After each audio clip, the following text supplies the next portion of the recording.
Bonjour, je m'appelle Alice et j'ai voulu donner la parole à une jeune fille de 16 ans sur sa manière de s'informer, de pourquoi c'est important pour elle de s'informer au quotidien. Donc je lui ai posé des questions et je voulais aussi avoir son avis sur sa propre génération, sur le rapport qu'entretient sa génération avec l'information et avec les réseaux sociaux, qui sont aujourd'hui deux choses très liées. Bonjour Hélène, je te laisse te présenter. Bonjour Alice, moi je m'appelle Hélène, j'habite à Paris dans le 14e arrondissement et je suis au lycée en première avec des spécialités maths, physique et SVT. Ok, et tu veux faire quoi plus tard? J'aimerais bien être psychiatre, donc je voudrais faire médecine en fac. Ok. Du coup, je vais te poser quelques questions au sujet de la manière dont tu t'informes. Déjà, au quotidien, si tu t'informes au quotidien d'ailleurs, est-ce que tu t'informes au Oui, je quotidien? m'informe au quotidien. Ok, et par quel biais? Enfin, de quelle manière? Aujourd'hui, je m'informe beaucoup grâce aux réseaux sociaux, Ouais. mais aussi grâce à la télé, notamment les journaux du 20h et les choses comme ça. Ok. Et c'est quoi un peu les comptes que tu suis sur les réseaux, les chaînes de télé que tu regardes, les journaux que tu lis vraiment, c'est quoi tes sources d'informations précisément? Alors, ma source d'information en termes de télévision, c'est surtout le journal du 20h de France Info. Ok. Et sinon, je m'informe surtout grâce aux réseaux sociaux, sur Instagram, mais aussi sur TikTok. Je m'informe sur pas mal de chaînes, des chaînes de journaux, Ok. comme Le Parisien, Le Monde, Ouais. mais aussi des chaînes qui sont assez spécialisées dans les réseaux sociaux, comme Break Media ou voilà, Qui et sont que sur les réseaux que sur sociaux, les c'est réseaux ça qui sociaux. sont Enfin, oui, des comme nouveaux qu'on Hugo pourrait appeler Décrypte, nouveaux médias un oui, peu. des nouveaux médias, et aussi avec RTS Info, Break Media, Brut aussi, tu m'avais dit. Brut, oui,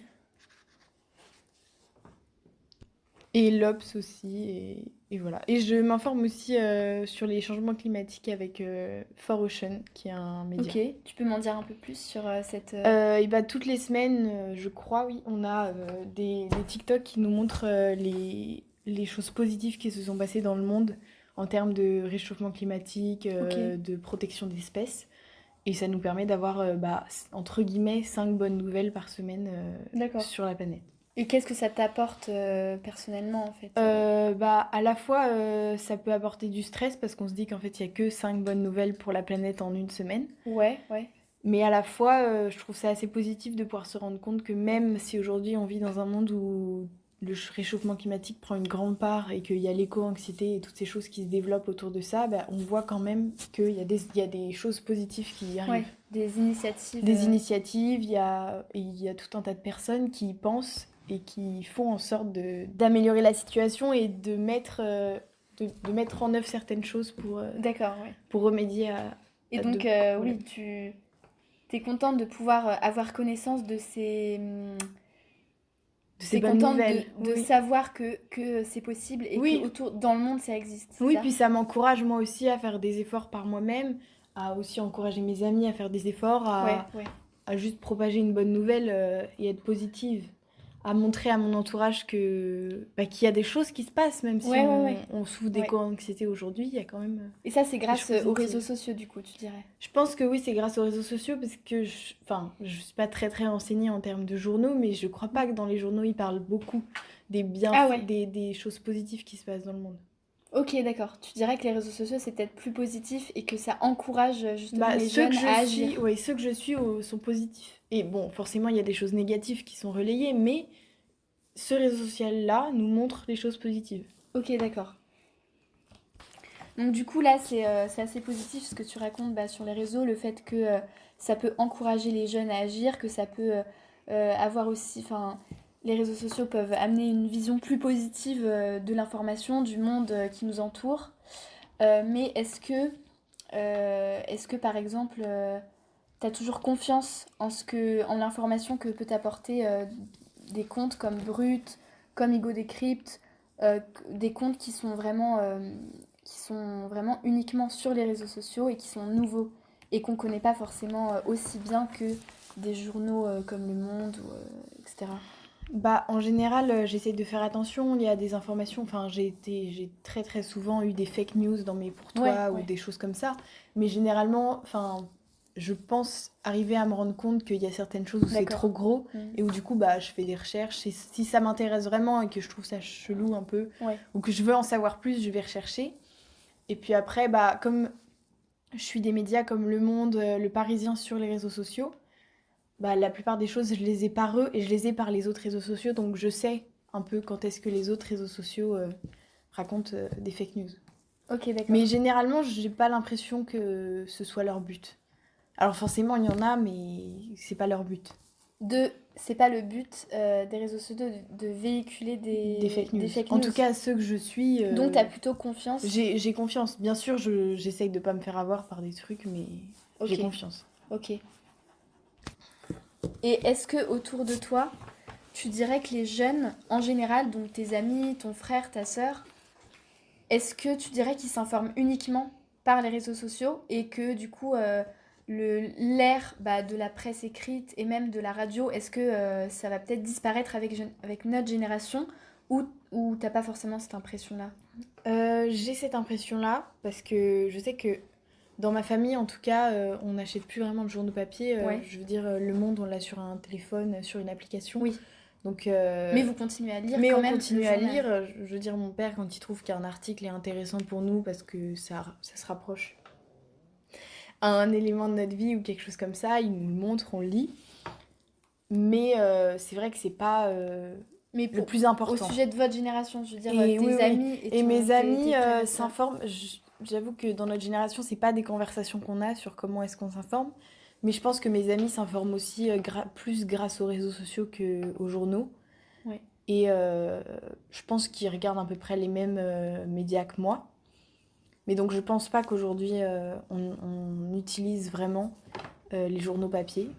Je pense que par contre on utilise la télé Encore? Ouais. encore et qu'on l'utilisera encore alors que les journaux papier, je pense que Donc, maintenant on les achète quand une information à l'intérieur nous intéresse vraiment et qu'on veut en garder une trace écrite, sinon on n'achète pas le journal. ok. Donc tu peux imaginer que ça puisse disparaître Je à peux un imaginer moment. que ça puisse disparaître et que ça soit remplacé par d'autres choses comme des applications Ok, qui regroupent plusieurs articles, ok. des choses comme Et ça. tu vois pas ça d'un mauvais œil, quoi. C'est. Bah, à la fois, on voit ça d'un mauvais œil parce que ça veut dire que c'est la fin de quelque chose, mais à la fois, bah, malheureusement, je veux dire, c'est comme ça que ça se passe et c'est comme ça que ça se passera.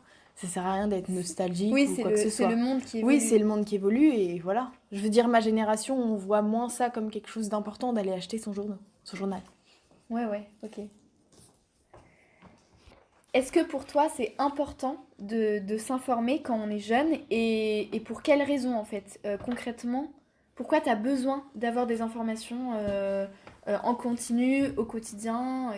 Pourquoi en fait? Alors, je pense que c'est important de s'informer pour savoir tout simplement dans quel monde on grandit, dans quel monde on va vivre, Mhm. et juste voir la réalité en face, en fait, se rendre compte que c'est pas tout beau, c'est pas tout rose, et qu'il faut savoir ce qui se passe autour de toi. Et concrètement, je pense que c'est important parce que bah, ça t'ouvre à plein de choses de t'informer. Ça t'ouvre culturellement, ça t'apprend à avoir une opinion par toi-même. En lisant différents journaux, tu peux apprendre que, je sais pas moi, Le Monde pense telle chose alors que le Parisien pense autrement. Et tu te rends compte que bah, toi aussi, tu peux penser Ouais, autrement. ouais, ouais. Et ça te permet de développer un avis personnel. Et puis autrement, même, je veux dire, de savoir ce qui se passe dans d'autres pays. Ça peut te permettre de comprendre quelle est la différence entre ton pays et l'autre. Ça te permet d'avoir un avis politique, de développer un avis sur les choses en Ouais, fait. ouais. Et aussi, bah, forcément, d'avoir une pensée pour ce qui se passe ailleurs, de... Oui, Mais le problème, c'est qu'il faut savoir, penser comment par dire, soi-même. penser par soi-même, Oui, c'est-à-dire sélectionner un minimum de sources pour oui, pas oui. seulement rester dans la même Oui, et puis opinion même, il toujours. faut savoir aussi que je regarde une source, c'est pas parce que j'ai regardé cette source qu'il faut que je pense comme le journaliste présente la chose. Enfin, qu'il faut que je pense à la même conclusion que lui, en fait. C'est ça, tu peux... Je peux développer par moi-même, me dire je suis pas d'accord avec ce qu'il a dit, et ça me permet de développer un avis. Et je Ouais, pense ouais, que s'informer, c'est important pour ouais, ça. ouais. Dans la De société. savoir quelle place tu veux occuper dans la société, ce que tu as envie de faire, ce que tu as envie de changer, ce que tu as envie de laisser Ouais. et tout ça. Et donc tu dirais que les réseaux sociaux, pour ça, pour savoir dans quel monde tu vis, c'est finalement un bon moyen de s'informer si on sait comment l'utiliser. Ce serait Oui, ça ta conclusion? oui, ce serait ça, mais ce serait surtout, enfin, je veux dire, moi j'ai des médias dans mes réseaux sociaux, mais bien sûr, j'ai pas que ça. Et c'est ça le problème, c'est qu'il faut savoir utiliser les réseaux sociaux pour avoir des informations et pas que des chats qui jouent avec des balles. Oui, et pas que surtout des fake news. Voilà, il faut Ouais. savoir faire le tri, il faut savoir swiper une vidéo parce qu'elle t'intéresse pas et parce que tu sais qu'après t'en auras 40 pareilles. Et il faut savoir aussi aller voir Oui, oui, différentes opinions s'informer et et pas pas... rester dans la voilà. même... Moi, je veux dire, quand il y a une news qui m'intéresse, quelque chose qui s'est passé, je vais dans ma barre de recherche, je recherche un hashtag sur cette news, et comme ça, j'ai plusieurs idées, j'ai plusieurs façons de Point voir de la vue. chose. Ouais, d'accord. Et donc, pour toi, ce serait quoi le moyen, bah, pour finir, pour toi, ce serait quoi le moyen de, on va dire, former les jeunes à cette prise de conscience et comment leur faire comprendre qu'il faut faire attention. Est-ce que eux-mêmes en ont conscience ou est-ce qu'il faudrait, par exemple, à l'école ou pas forcément, mais est-ce qu'il faudrait leur apprendre justement à faire attention à ça, à faire le tri? Je pense que notre génération est capable de s'informer toute seule et de savoir ce qu'elle a envie de dire et d'avoir son propre opinion. Il faut juste que la génération d'au-dessus comprenne. Faut leur faire confiance. Voilà, faut nous faire confiance aujourd'hui. On est une jeunesse qui a envie de travailler, qui a envie de faire des choses, d'accomplir des choses, même s'il y en a beaucoup qui pensent le contraire. On n'est pas dans notre vie à vouloir rien faire, rester sur nos téléphones. Et justement, on a peur de la société parce que elle nous met dans des cases où on reste sur nos téléphones, alors que c'est faux. On reste pas sur le téléphone. Si on reste sur le téléphone, c'est parce qu'on nous le dit sans arrêt. Personnellement, moi, je sais que je sais aujourd'hui, enfin, je pense savoir, il y en a forcément qui me passent sous le nez et je les vois pas, différencier une fake news d'une vraie news. Ça se dit une vraie news? Ok. Mais parce que mes parents m'ont montré, parce que je sais où m'informer et parce que je suis dans un lycée où on nous a montré ce que c'était qu'une fake news. Mais je pense qu'aujourd'hui, la jeunesse, elle a quand même peut-être un peu du mal à se rendre compte qu'il y a des choses qui sont fausses sur Internet. Même si enfin, elle a envie de s'en rendre compte, je pense, mais qu'elle ne sait pas comment faire forcément. Donc ça pourrait être intéressant, oui, de montrer ce que c'est, je sais pas moi, d'avoir des ateliers dans des lycées, de juste informer et montrer, tiens, c'est une fake news, tiens, il y a ce média qui est bien, ah, tu peux aller voir lui aussi parce que c'est différent, mais ça parle des mêmes choses.